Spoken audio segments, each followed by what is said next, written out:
भारतीय संसदेत कालपासून देशातून विविध ठिकाणी नव्याने खासदार झालेल्या लोकप्रतिनिधींचा शपथविधी संसदेच्या सभागृहात होत आहे। यामध्ये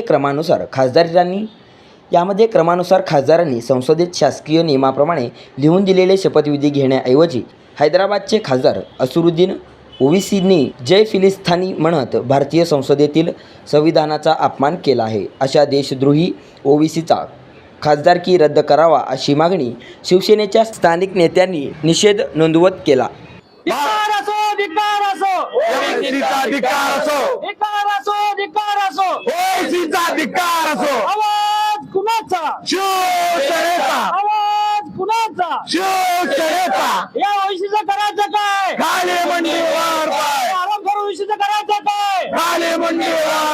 या देशाचं सर्वोच्च मंदिर म्हणून या भारताची संसद आहे आणि या संसदेमध्ये आज देशातले सर्व खासदार शपथ घेत असताना प्रत्येकाने आपल्या आपल्या धर्माचा असेल आपल्या आपल्या सगळ्या गोष्टींचा जयघोष केला आणि हे करत असताना हैदराबादचा MIMचा खासदार ओवैसी यांनी जय फिलिस्तीन असा उल्लेख करून भारताच्या संविधानाचा अपमान केलेला आहे। भारतात राहून ओवैसी सातत्यानं पाकिस्तानाचं समर्थन करत आलेलं आहे। भारतात राहून फिलिस्तीनचं समर्थन करण्याचं काम ह्या ओवैसी करत आहे।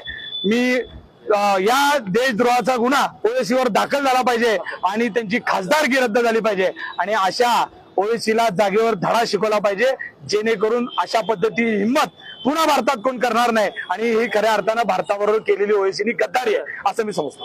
ही केवळ शिवसेनेच्या जिल्हा प्रमुखाची भूमिका आहे का संपूर्ण सेनेची असते? संपूर्ण शिवसेनेची अशी भूमिका आहे। भारतामध्ये आपण ज्या जातीत जन्मलो, ज्या धर्मात जन्मलो, त्याचा जय म्हणण्याचा अधिकार प्रत्येक व्यक्तीला आहे। जय मीम म्हणू शकतात, जय हिंद म्हणू शकतात, जय भीम म्हणू शकतात, पण भारतामध्ये ओवैसीने आज तुम्ही बघितलं असेल हे म्हणत असताना त्यांनी त्याच्याबरोबर जय फिलिस्तीन म्हणलेलं आहे। म्हणजे खऱ्या अर्थाने ही पाकिस्तानी अवलादी या पद्धतीनं भारतामध्ये त्यांचे अनुयायी तयार करून या देशाला कीड लावण्याचं काम ओवैसी करत आहेत। मी ओवैसीचा तर जाहीर निषेध करतो, पण ओवैसीचं समर्थन करणाऱ्या MIM पार्टीचा सुद्धा जाहीर धिक्कार करून या सोलापूर शहरामधून MIM पार्टीला हद्दपार केल्याशिवाय शिवसेना कदापि गप बसणार नाही।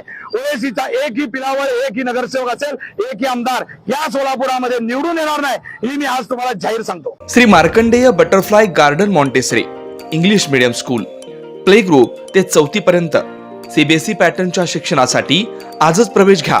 मोबाईल क्रमांक 8668 34 49 79।